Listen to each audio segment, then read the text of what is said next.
Kita mau memuji nama Tuhan, kita mau naikkan suara kita mau nyanyi bagi Dia.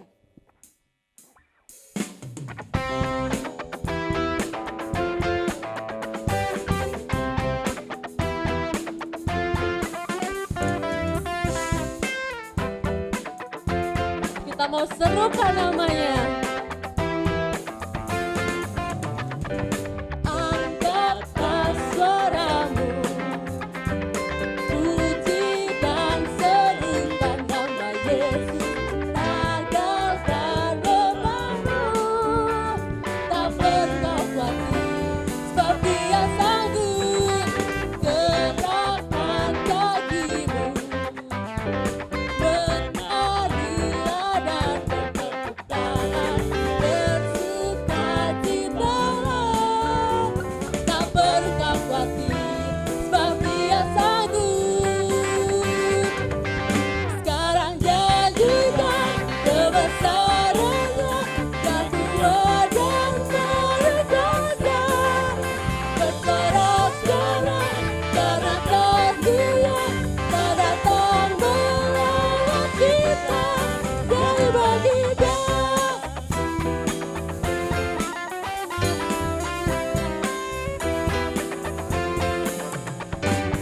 Angkatlah suaramu, puji dan serukan nama Yesus. Tanggalkan bebanmu, tak perlu khawatir, sebab Dia sanggup. Gerakkan kakimu, menarilah dan bertepuk tangan, bersukacitalah. Tak perlu khawatir, sebab Dia sanggup. Sekarang janjikan kebesarannya, yang kuat dan berkuasa. Bersorak-sorai karena kasih-Nya telah datang melawat kita. Sekarang janjikan kebesarannya, yang kuat dan berkuasa.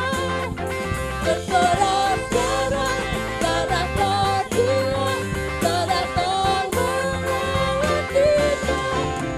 Sekarang janjikan kebesarannya, yang kuat dan berkuasa.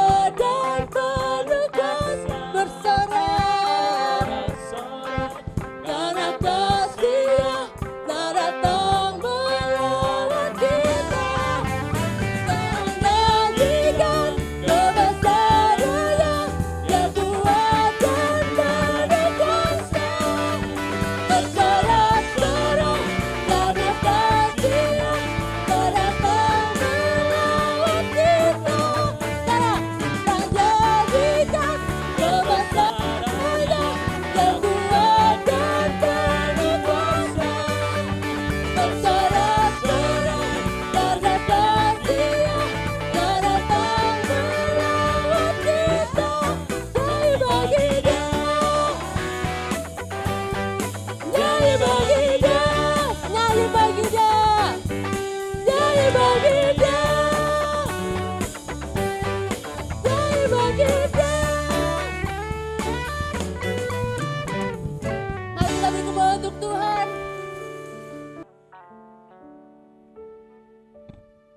Sebelum sebentar kita akan mendengarkan sebagian dari firman Tuhan, kita mau naikkan satu pujian. Kita mau katakan bahwa Tuhan, selidikilah hati kami Tuhan. Kami mau hati kami Tuhan hanya untuk kemuliaan-Mu Tuhan. Selidiki aku.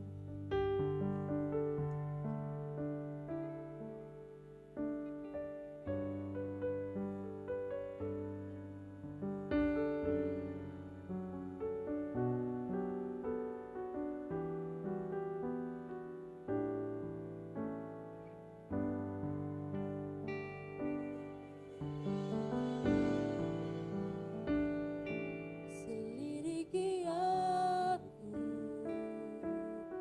lihat hatiku, apakah ku sungguh mengasihimu, Yesus.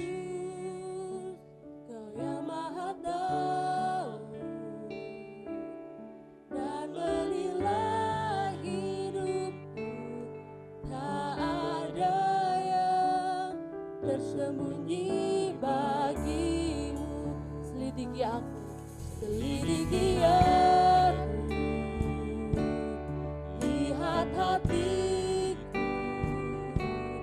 apakah ku sungguh mengasihimu, Yesus, Kau yang Maha Tahu dan menilai hidupku. Tak ada yang tersembunyi bagimu. Aku lihat kebaikan-Mu yang tak pernah habis di hidupku. Ku berjuang sampai akhirnya Kau dapati aku tetap setia. Mari Bapak Ibu kita bangkit berdiri, kita mau menyembah Dia. Selidiki aku, lihat hati Kami Tuhan. Lihat hatiku, Apakah ku sungguh mengasihimu, Yesus, Kau yang Maha Tahu dan menilai hidupku. Tak ada yang tersembunyi bagimu. Aku lihat kebaikan-Mu yang tak pernah habis di hidupku. Ku berjuang sampai akhirnya Kau dapati aku tetap setia. Telah kulihat, aku lihat kebaikan-Mu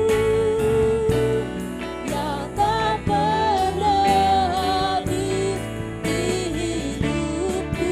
Kami mau berjuang Tuhan sampai akhirnya Kau dapati aku tetap setia.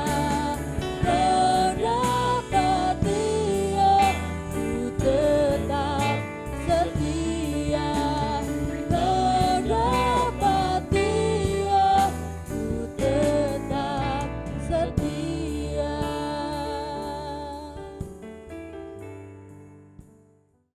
salam damai sejahtera.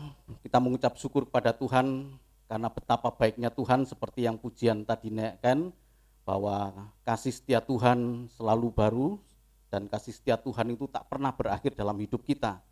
Ya, puji nama Tuhan Bapak Ibu dan Saudaraku, kita akan belajar bersama-sama lewat ibadah sore hari ini dengan tema daun hijau di tahun yang kering. Kita membuka dalam Yeremia 17 ayat 7 sampai dengan 8. Saya undang Bapak Ibu untuk bangkit berdiri bersama-sama dengan saya untuk membacakan firman Tuhan ini. Yeremia 17 ayat 7 sampai dengan 8, ayat yang sudah tidak asing lagi bagi orang Kristen dan sangat disenangi ayat ini. Yeremia 17 ayat 7 sampai dengan 8, kita membaca bersama-sama 1, 2, 3. Diberkatilah orang yang mengandalkan Tuhan, yang menaruh harapannya pada Tuhan. Ia akan seperti pohon yang ditanam di tepi air, yang merambatkan akar-akarnya ke tepi batang air, dan yang tidak mengalami datangnya panas terik, yang daunnya tetap hijau, yang tidak khawatir dalam tahun kering, dan yang tidak berhenti menghasilkan buah. Amin. Silakan duduk Bapak Ibu, puji nama Tuhan. Ya, Yeremia 17 ayat 7 sampai dengan 8 ini adalah lawan dari Yeremia 17 ayat yang kelima sampai dengan yang keenam, karena dikatakan pada ayat yang kelima itu terkutuklah orang yang mengandalkan manusia, yang mengandalkan kekuatannya sendiri, yang hatinya menjauh dari Tuhan. Ia akan seperti semak bulus di padang belantara, ia tidak akan mengalami datangnya keadaan baik. Ia akan tinggal di tanah angus, di padang gurun, di negeri padang asin yang tidak berpenduduk. Sangat kontras dengan ayat 7 dan 8 Bapak Ibu. Kenapa sore hari ini kita belajar? Karena kita ingin menjadi bagian hidup kita di dalam ayat 7 sampai dengan 8 ini, dan kita diberkati Tuhan. Karena firman Tuhan berkata, diberkatilah orang yang mengandalkan Tuhan, yang menaruh harapannya pada Tuhan. Ia akan seperti pohon yang ditanam di tepi air. Bukan tidak mengalami panas terik, bukan tidak mengalami tahun kering, mengalami keadaan itu panas terik, mengalami keadaan tahun kering, tetapi daunnya tetap hijau. Nah, Bapak Ibu dan Saudaraku, sedikit kita akan coba belajar di sini. Yeremia 17 ayat 7 sampai dengan 8 ini adalah pengajaran dari Yeremia. Pengajaran ini ditulis dari tahun 627 sampai dengan 580 sebelum Masehi. Tahun-tahun ini adalah tahun-tahun yang memang tidak menyenangkan, tahun-tahun yang tahun kering, tahun-tahun yang panas terik bagi Yehuda. Kitab Yeremia ini dibagi dua Bapak Ibu. Jadi ada peringatan sebelum masa kesusahan, itu 627 sampai dengan tahun 586 sebelum Masehi, itu pasal 1 sampai dengan pasal 25, separuh dari kitab Yeremia ini. Itu adalah masa sebelum kesusahan yang besar gitu ya. Masa 620 ini masa kesusahan, tapi tidak seperti tahun 586 sebelum Masehi. Itu adalah masa yang betul-betul kesusahan hebat Bapak Ibu. Jadi kalau saya bisa memperkatakan kesusahan, tidak bisa menggambarkan secara sebenarnya kesusahan yang hebat itu. Kalau kita ngalami keadaan semacam ini, kalau kita lihat di sini, itu belum seberapa dibandingkan dengan keadaan pada waktu itu Bapak Ibu. Sekarang saja sudah orang banyak mengeluh Bapak Ibu. Masih ingat ya mengenai pelajaran tentang tukang periuk pada pasal 18. Yeremia, pergilah kamu ke tukang periuk. Ketika Yeremia pergi ke sana, dikatakan firman Tuhan itu, kebetulan tukang periuk itu sedang membuat bejana. Dan ketika bejana itu jadi, tapi tidak sesuai, kemudian dihancurkan. Yeremia melihat pelajaran itu belum terjadi tahun 580, belum. Dan Tuhan berkata di dalam pasal 18 ini, aku akan memperlakukan umatku seperti itu. Aku akan memperlakukan. Dalam Yeremia 18 ini, ya, dikatakan ayat yang ke-6, masakan aku tidak dapat bertindak kepada kamu seperti tukang periuk ini, hei kaum Israel, demikianlah firman Tuhan. Sungguh seperti tanah liat di tangan tukang periuk, demikianlah kamu di tanganku, hei kaum Israel.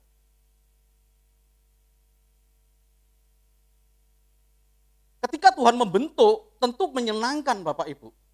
Menyenangkan sekali karena kita berada di tangan ahlinya. Baru menjadi satu bencana yang besar ketika hidup kita bukan berada di tangan ahli yang membentuk hidup kita. Coba bayangkan kalau hidup kita diserahkan kepada iblis, diserahkan kepada setan, kita jauh dari Tuhan seperti di dalam ayat 5 sampai dengan 8 dari Yeremia 17 tadi, kita jauh dari Tuhan, kita jauh dari tangan pembentuk. Tapi ketika Tuhan bertindak seperti tukang periuk itu, meremas-remas kemudian mengulang lagi begitu bentuk, tapi kemudian tidak sesuai dengan keinginan dari si tukang periuk itu, kemudian ulang lagi Bapak Ibu. Demikianlah aku akan memperlakukan umatku. Hal itu bisa terjadi pada kita Bapak Ibu.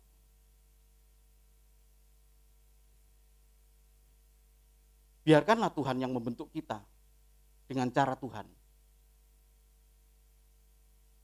Nah, kalau kita lihat di sini pasal 18 itu sebenarnya teguran akan terjadi masa yang susah.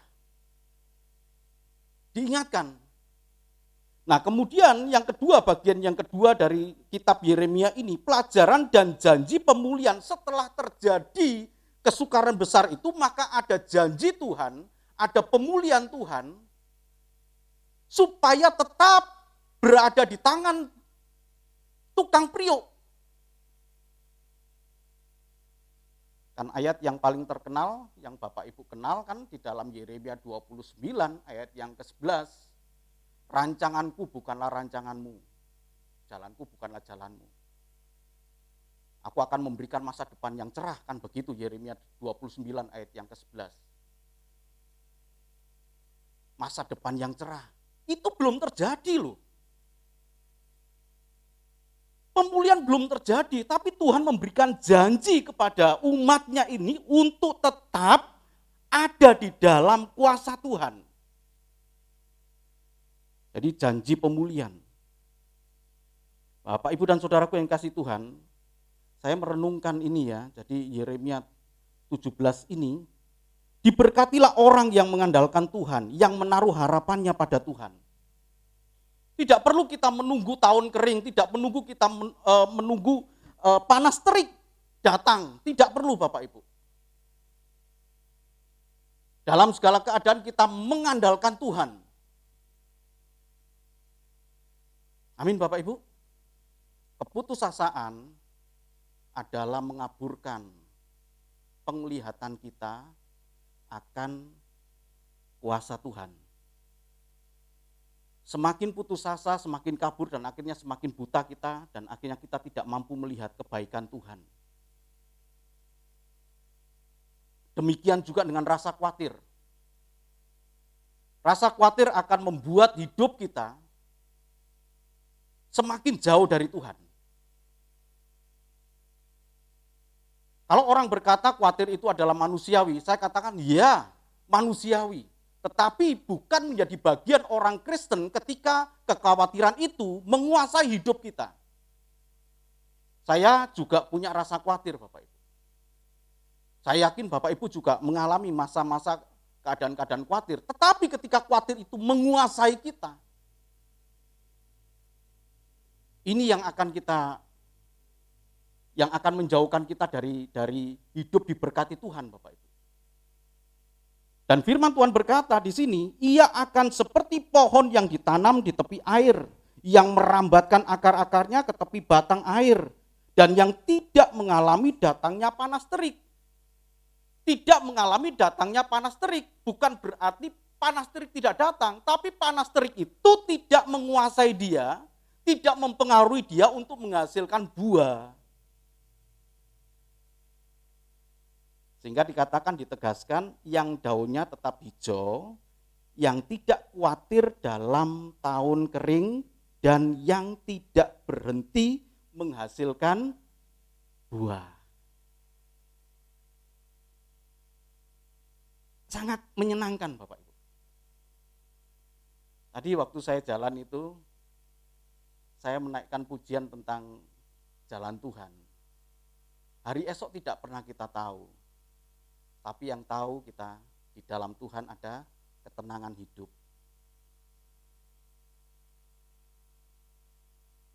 Inilah kenyataan Bapak Ibu. Inilah kenyataan bahwa kita berada di dalam tahun kering. Inilah kenyataan bahwa kita berada di panas terik. Bukan panas terik secara suhu. Walaupun sekarang sangat panas ya, beberapa hari ini kan terasa panas sekali. Mungkin dampak dari Merapi yang meletus itu karena memang Cilacap nggak terlalu jauh Bapak Ibu. Tapi bukan itu sebenarnya. Keadaan yang tidak baik. Dari keadaan yang tidak baik ini Bapak Ibu, tetap membuat kita daun hijau. Tetap kita membuat berbuah di dalam Tuhan.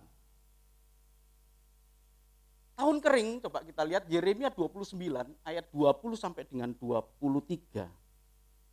Jadi apa yang dimaksud dengan tahun kering yang di sini dikatakan dalam Yeremia 29 ayat 20 sampai dengan 23. Yeremia pasal 29 ayat 20 sampai 23. Demikian bunyi firman Tuhan. Tetapi dengarkanlah firman Tuhan, hai kamu semua orang buangan yang telah kukirim dari Yerusalem ke Babel. Beginilah firman Tuhan semesta alam, Allah Israel, tentang Ahab bin Kolaya dan tentang Sedekia bin Maasea, orang-orang yang bernubuat palsu kepadamu demi namaku. Sesungguhnya aku akan menyerahkan mereka ke dalam tangan Nebukadnezar Raja Babel, yang akan memarang mereka mati di depan matamu sendiri, sehingga dari keadaan mereka akan dijadikan suatu kutuk oleh semua orang buangan dari Yehuda yang ada di Babel demikian.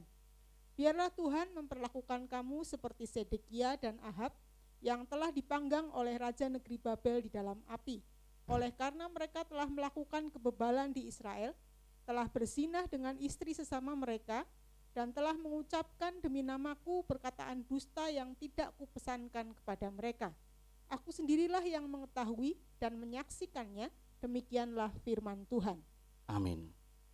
Kita lihat Bapak Ibu, Tuhan memakai satu cara untuk memberikan pelajaran kepada orang-orang buangan Yehuda di sini. Beginilah firman Tuhan semesta alam. Engkau tahu kan Zedekia? Engkau tahu kan Ahab? Orang-orang yang bernubuat palsu kepadamu demi namaku. Sekarang aku mau menyerahkan mereka ke dalam tangan Nebukadnezar Raja Babel, yang akan memarang mereka mati di depan matamu. Aku akan perlakukan kamu seperti itu. Firman Tuhan tadi berkata, biarkanlah Tuhan memperlakukan kamu seperti Sedekia yang telah dipanggang oleh Raja negeri Babel. Jadi di tahun kering, kenapa? Karena keadaannya tuh seperti kena kutuk. Jauh dari diberkati Tuhan, ayat dari Yeremia 17 tadi, ayat yang ke-7 tadi, diberkatilah orang yang mengandalkan Tuhan.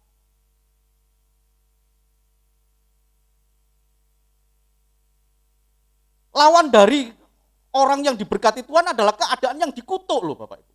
Yang mengutuk itu Tuhan. Tidak pernah ada keadaan yang baik. Kenapa? Karena kebebalan. Bebal Bapak Ibu. Tuhan mengutus nabi-nabi untuk memberikan peringatan. Tuhan mengutus firman Tuhannya dan kemudian mereka menolak. Supaya mereka berbalik kepada Tuhan, tapi ternyata mereka berpaut kepada Allah lain. Bukan hanya itu saja, bukan hanya secara spiritual, Bapak Ibu tadi melihat bagaimana perilaku hidup mereka yang betul-betul jauh dari Tuhan. Sehingga keadaan mereka tahun kering. Keadaan yang begitu susah Bapak Ibu. Kata-kata saya tidak bisa menggambarkan keadaan yang sebenarnya, kesusahan yang sebenarnya, karena memang begitu berat dan susah masa-masa 70 tahun pembuangan itu. Tapi kita lihat di sini Bapak Ibu. Kembali di dalam masa-masa keadaan yang tidak baik itu, Tuhan memberikan janjinya, diberkatilah orang. Ya, dalam Yeremia 17 tadi, diberkatilah orang yang mengandalkan Tuhan, yang menaruh harapannya pada Tuhan. Supaya apa? Daunnya tetap hijau di musim kering, daunnya tetap hijau di tahun kering. Kenapa kok bisa tetap hijau? Kenapa kok bisa menghasilkan buah? Konteksnya ayat ini kan berbicara tentang orang yang mengandalkan Tuhan. Kalau orang yang mengandalkan Tuhan, maka Tuhan bekerja Bapak Ibu. Tuhan bekerja. Betul-betul Tuhan yang membuat dia daun hijau di tahun yang kering. Betul-betul Tuhan yang membuat dia berbuah di panas terik itu. Jadi bukan karena kepandaian kita, bukan karena kehebatan kita, bukan Bapak Ibu.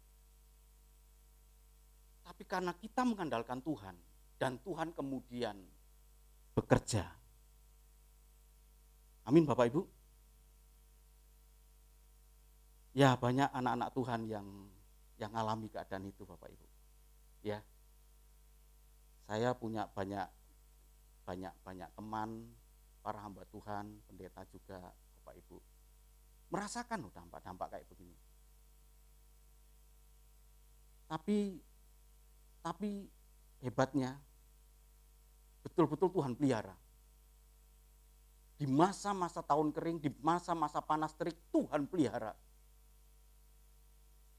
Tuhan pelihara, Bapak Ibu. Banyak sekali berkat yang luar biasa yang mereka kadang ceritakan itu, wah, betapa ajaibnya Tuhan. Kuncinya satu, Bapak Ibu. Mengandalkan Tuhan dan menaruh harapannya pada Tuhan. Ini akan kita terus ulang-ulang, Bapak Ibu. Supaya kita tidak masuk ke dalam ayat yang kelima dan keenam. Terkutuklah orang yang mengandalkan manusia, yang mengandalkan kekuatannya sendiri, yang hatinya menjauh dari Tuhan. Terkutuklah orang.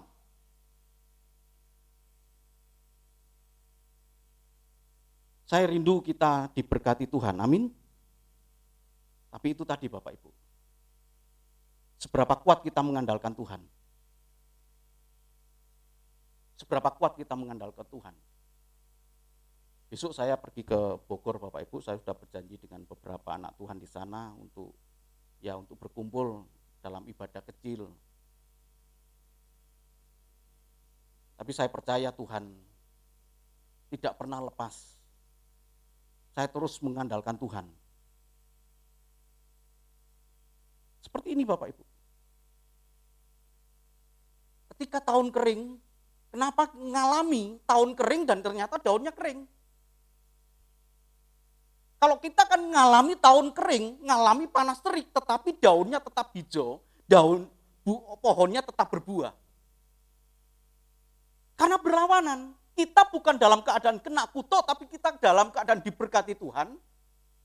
Ingat ya, berkat Tuhan, Tuhan memberkati itu karena Tuhan punya alasan. Kenapa Tuhan memberkati? Karena kita mengandalkan Tuhan dan menaruh harapannya pada Tuhan. Jangan lepas Bapak Ibu dengan Tuhan. Jangan lepas dari Tuhan. Kesukaran boleh datang, tapi tidak membuat kita lepas dari Tuhan. Bukan kita datang kepada Tuhan, mengandalkan Tuhan pada hari Minggu saja Bapak Ibu. Enggak, bukan. Harus berimbang antara hubungan kita dengan Tuhan dan kehidupan kita sehari-hari. Memang harus berimbang Bapak Ibu. Kita punya hubungan yang manis dengan Tuhan, kita sapa Tuhan, kita mengucap syukur, menaikkan ucapan syukur kepada Tuhan,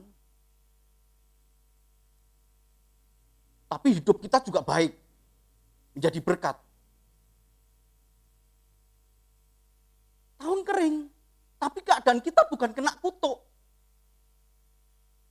Tahun kering, tapi keadaan kita daun hijau dan berbuah. Kenapa? Karena kita bukan orang bebal. Kita orang yang taat. Kita orang yang mudah dibentuk oleh Tuhan. Daun hijau di tahun yang kering itu adalah tetap hidup imannya di masa kesusahan. Mereka dalam keadaan susah Bapak Ibu. Tapi firman Tuhan ini memang firman Tuhan itu kadang di luar logika Bapak Ibu. Ayat yang ke-7, tolong dibaca. Yeremia pasal 29 ayat 7, demikian bunyi firman Tuhan. Usahakanlah kesejahteraan kota kemana kamu aku buang, dan berdoalah untuk kota itu kepada Tuhan, sebab kesejahteraannya adalah kesejahteraanmu. Amin. Ini kan sering ya, sering dijadikan satu tema KKR gitu ya. Berdoalah untuk kota itu. Tapi konteksnya Bapak Ibu coba baca ini. Konteksnya ini. Ini kan masa-masa kesukaran, ini kan masa-masa. Tapi sekarang Tuhan minta usahakan kesejahteraan. Tidak menunggu kamu hebat dulu baru engkau berusaha untuk kesejahteraan kota. Enggak. Sebab kalau kota itu sejahtera, kamu sejahtera. Ini daun hijau ini. daun hijau ini, yang dimaksud dengan daunnya tetap hijau di tahun yang kering, itu karena mereka bisa mengusahakan kesejahteraan kota walaupun mereka dibuang oleh Tuhan.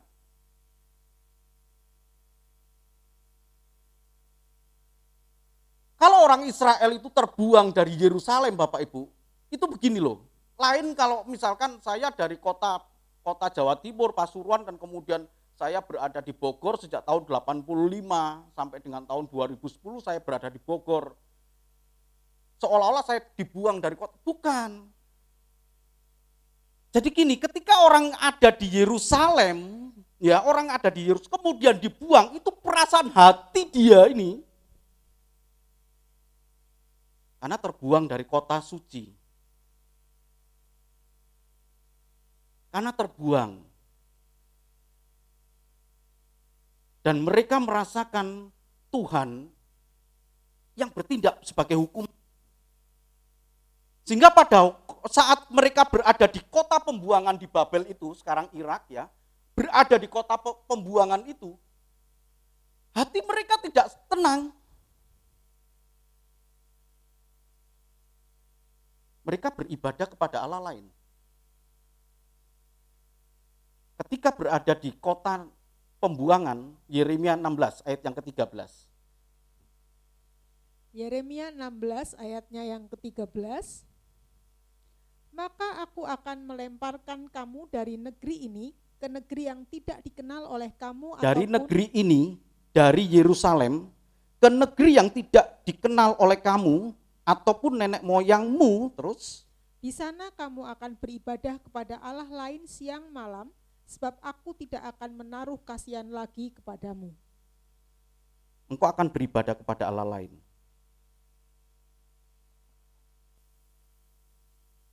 Sebab apa Bapak Ibu? Kecewa kepada Tuhan.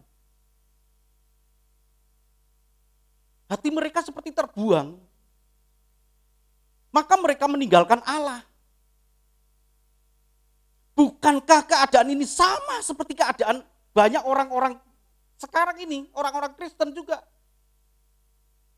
Saat mengalami keadaan yang tidak baik ini, betul mereka tetap Kristen, Bapak Ibu. Tapi sesungguhnya mereka itu beribadah kepada Allah lain. Betul mereka tetap Kristen, tapi hatinya sudah jauh, hatinya ini loh, gak ada rasa cinta kepada Tuhan. Apa itu bahasanya? Hampa, tawar, gak ada rasa feel kepada Tuhan itu, aduh, rasa cinta yang betul-betul itu loh. Karena terbuang. Ini, jadi ayat ini sama dengan kehidupan orang-orang Kristen sekarang ini nih. Memang tetap saya menjadi Kristen, tetap percaya kepada Kristus, Yesus sebagai Tuhan dan Juru Selamat, tapi tidak punya hati. Itu sama kita beribadah seperti orang Israel ini. Tapi kemudian berubah Bapak Ibu. Dalam masa-masa itulah Tuhan sedang membentuk seperti tanah liat di tangan tukang priok. Dibentuk dengan cara itu. Yeremia 29 ayat 12 sampai dengan yang ke-14. Yeremia Kembali. 29 ayat 12 sampai 14. Demikian bunyi firman Tuhan. Dan apabila kamu berseru dan datang untuk berdoa kepadaku, maka aku akan mendengarkan kamu. Apabila kamu mencari aku, kamu akan menemukan aku.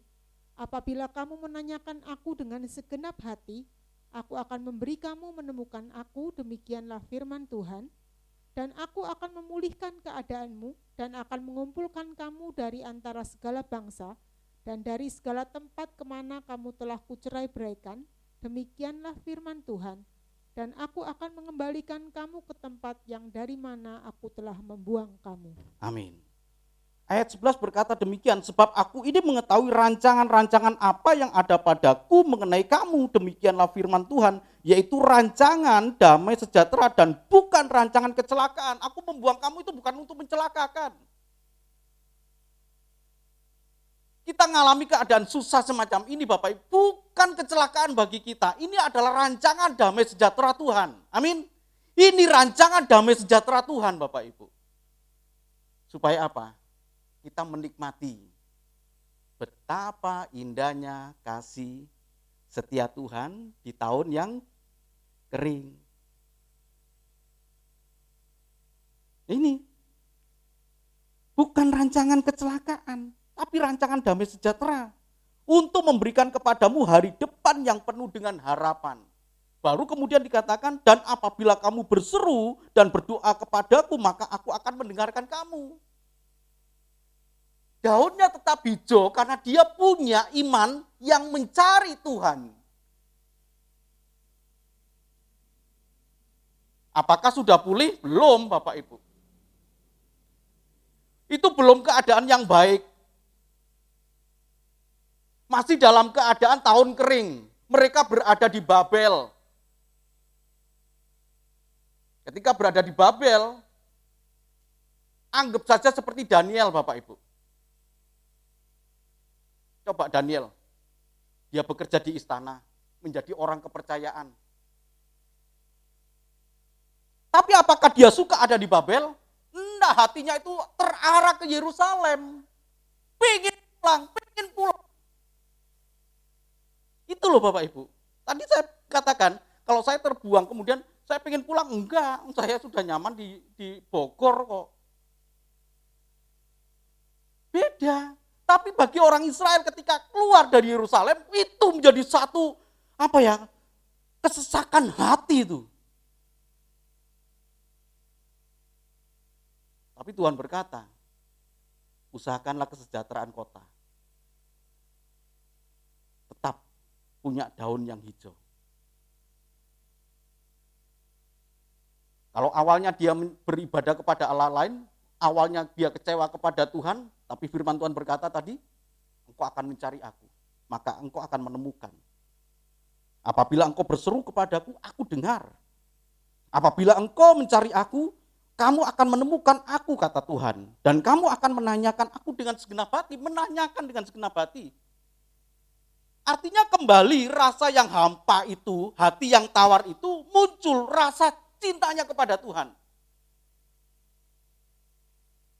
Itu daun hijau di tahun yang kering Bapak Ibu. Ungkapan ini sama seperti yang diungkapkan oleh pemazmur Daud. Di dalam Mazmur 1 ayat 1 sampai dengan yang ketiga itu, Daud menyatakan hal yang sama. Nah ini maksud saya begini Bapak Ibu, kenapa saya kemudian meloncat dari Yeremia ke Daud? Tuhan itu konsisten. Tuhan itu konsisten, tidak pelin-pelan Bapak Ibu. Diberkatilah orang yang mengandalkan Tuhan. Pasti diberkati. Pasti diberkati Bapak Ibu. Tidak mungkin tidak. Orang yang menaruh harapannya pada Tuhan pasti diberkati. Tolong dibaca Mazmur 1 ayat yang 1 sampai dengan yang ketiga. Mazmur pasal 1 ayat 1 sampai 3. Berbahagialah orang yang tidak berjalan menurut nasihat orang fasik, yang tidak berdiri di jalan orang berdosa, dan yang tidak duduk dalam kumpulan pencemooh. Tetapi yang kesukaannya ialah Taurat Tuhan, dan yang merenungkan Taurat itu siang dan malam. Ini kan gambaran dari orang yang mengandalkan Tuhan. Ia seperti pohon yang ditanam di tepi aliran air, Ia sama seperti pohon yang ditanam di tepi aliran air. yang menghasilkan buahnya pada musimnya, dan yang tidak layu daunnya. Apa saja yang diperbuatnya berhasil. Kenapa? Karena diberkati Tuhan. Daunnya tidak layu, daunnya hijau. Tapi ayat 4, 5, 6 ini berbeda. Seperti tadi saya katakan, kalau ayat Yeremia 17 ayat 5 sampai dengan ayat yang ke-6 itu kontras sekali dengan Yeremia 17 ayat 7 sampai dengan 8. Sekarang Mazmur 1 ayat 4 ini berbeda dengan ayat 1, 2, dan 3. Karena dikatakan pada ayat yang keempat, bukan demikian orang fasik. Bukan demikian orang yang mengandalkan manusia, bukan Tuhan. Artinya orang yang jauh dari Tuhan itu diungkap sama. Mereka seperti sekam yang ditiupkan angin. Sebab itu orang fasik tidak akan tahan dalam penghakiman. Jadi diungkapkan tahun-tahun kering itu seperti penghakiman itu. Seperti mengayak, Tuhan mengayak itu. Menguji, Tuhan itu menguji. Orang fasik nggak tahan di situ. Dia seperti sekam yang siap dibakar. Tapi kita Bapak Ibu di dalam pengayakan Tuhan, kita seperti gandum yang berisi. Amin Bapak Ibu. Saya yakin dan percaya Tuhan memberkati kita ketika kita menaruh harapannya kepada Tuhan. Mengandalkan kepada Tuhan. Pasti Bapak Ibu. Mari kita lihat keadaan kita dan kemudian kita berkata, oh tahun kering ini, keadaan tidak baik. Tapi keadaan itu tidak akan membuat hati kita jauh dari Tuhan. Tidak bisa kita pungkiri Bapak Ibu, ini keadaan susah. Tapi Tuhan akan memberikan kekuatan kepada kita. Tuhan akan memberkati kita. Seperti pemazmur ini, dan firman Tuhan berkata, ia seperti pohon yang ditanam di tepi aliran air yang menghasilkan buahnya pada musimnya. Menghasilkan buah, daunnya tidak layu. Bagaimana dengan ungkapan dari Rasul Paulus dalam 1 Tesalonika 3 ayat 7 sampai dengan yang ke-9. Apakah kita punya daun hijau di tahun yang kering? 1 Tesalonika 3 ayat 7 sampai dengan yang ke-9. Mari Bapak Ibu dan Saudaraku kita merenungkan firman Tuhan pada bagian terakhir ini, pada bagian akhir ini ya. 1 Tesalonika 3 ayat 7 sampai dengan 9. 1 Tesalonika pasal 3 ayat 7 sampai 9. Maka kami juga saudara-saudara, dalam segala kesesakan dan kesukaran, kami menjadi terhibur oleh kamu dan oleh imanmu. Sekarang kami hidup kembali, asal saja kamu teguh berdiri di dalam Tuhan. Sebab ucapan syukur apakah yang dapat kami persembahkan kepada Allah atas segala sukacita yang kami peroleh karena kamu di hadapan Allah kita? Amin. Rasul Paulus merasa diberkati, walaupun keadaannya sukar, ya. Begini Bapak Ibu. Maka kami juga saudara-saudara dalam segala kesesakan dan kesukaran kami terhibur. Rasul Paulus itu terhibur ketika melihat orang-orang percaya yang di Tesalonika itu punya iman yang kuat. Jadi Rasul Paulus seperti merasakan tahun kering, Rasul Paulus itu merasakan tapi terhibur dia. Kenapa? Karena melihat iman yang bertumbuh. Secara keseluruhan begini Bapak Ibu, jemaat mula-mula pada waktu itu di berbagai tempat Bapak Ibu, di Tesalonika, di Roma, di berbagai tempat dimanapun mengalami keadaan sukar sekali Bapak Ibu. Menjadi orang percaya Tuhan Yesus, keadaan yang sangat sukar sekali. Itu jemaat mula-mula. Terancam jiwanya. Mengalami penindasan Bapak Ibu. Tapi apakah yang terjadi Bapak Ibu? Iman mereka, firman Tuhan berkata, maka kami juga saudara-saudara dalam segala kesesakan dan kesukaran, kami menjadi terhibur oleh kamu, oleh imanmu. Iman yang dialami oleh jemaat di Tesalonika ini adalah iman yang teguh, yang bertumbuh dia. Sekarang kami hidup kembali, Rasul Paulus itu hidup kembali, asal saja kamu teguh berdiri di dalam Tuhan. Artinya semangat begitu. Sebab ucapan syukur apakah yang dapat kami persembahkan kepada Allah. Ini ungkapan yang tidak terkatakan Bapak Ibu oleh Rasul Paulus. Atas segala sukacita yang kami peroleh karena kamu di hadapan Allah. Begitu hebat.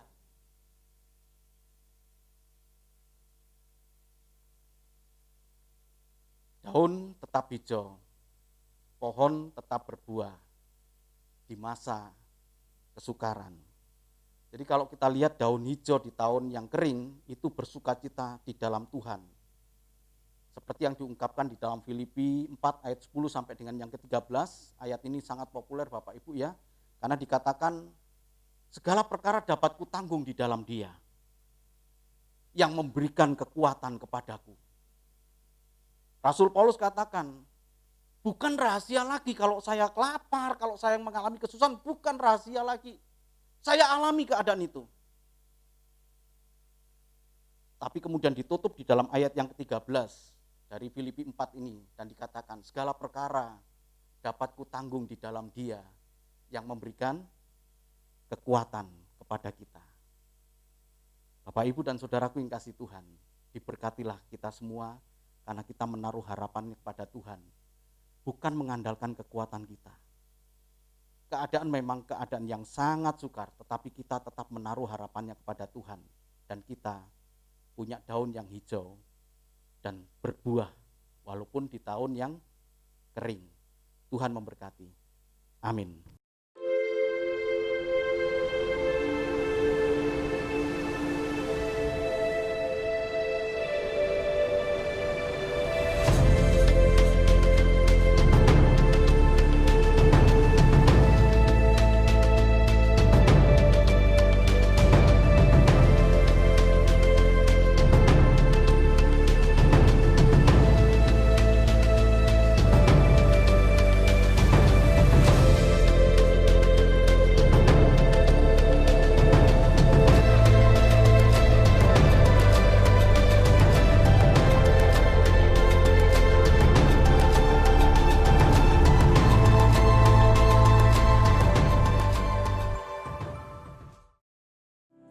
Segala puji syukur, hormat, dan kemuliaan hanya bagi Engkau Tuhan, Allah yang layak kami sembah. Engkau sangat baik bagi kami Tuhan, dan terbukti Engkau sudah menyertai kami sampai dengan saat ini Tuhan. Bahkan Engkau memberkati kami. Bimbinglah kami dengan kuasa Roh Kudus-Mu Tuhan, jauhkan kami dari segala mara bahaya, jauhkan kami dari segala tipu daya iblis. Jauhkan kami Tuhan, sehingga kami tetap dekat dengan Engkau Tuhan. Terima kasih ya Bapa, terima kasih Tuhan. Engkau memberkati kami, dan sebentar kami akan meninggalkan tempat ini. Kami pulang dengan sukacita, sebab Engkau melawat kami dengan kebenaran firman Tuhan. Bapak, Ibu, dan saudaraku yang kasih Tuhan, terimalah berkat dan anugerah dari Allah Bapa di surga, kasih dan cinta Tuhan kita Yesus Kristus, anaknya yang tunggal, penghiburan kekuatan dari kuasa Roh Kudus, menyertai Bapak, Ibu, dan saudaraku yang kasih Tuhan mulai saat ini, esok, bahkan sampai Maranatha Tuhan datang. Terima kasih ya Bapa. Terima kasih Tuhan. Engkau Allah yang baik. Engkau Allah yang memberkati kami. Engkau Allah yang menyinari kami dengan wajah-Mu Tuhan, dan memberikan kepada kami kasih karunia. Engkau Allah yang menghadapkan wajah-Mu kepada kami Tuhan, dan memberikan damai sejahtera. Kami bersyukur kepada Engkau Tuhan. Engkau sudah memberkati dalam rumah tangga kami Tuhan. Engkau memberkati dalam usaha pekerjaan kami Tuhan. Engkau memberkati di dalam keluarga kami Tuhan. Terima kasih ya Bapa. Terpujilah Engkau Tuhan, di dalam nama Tuhan kami Yesus Kristus. Kami sudah naikkan ucapan syukur ini. Terima kasih Tuhan. Haleluya. Amin. Tuhan memberkati.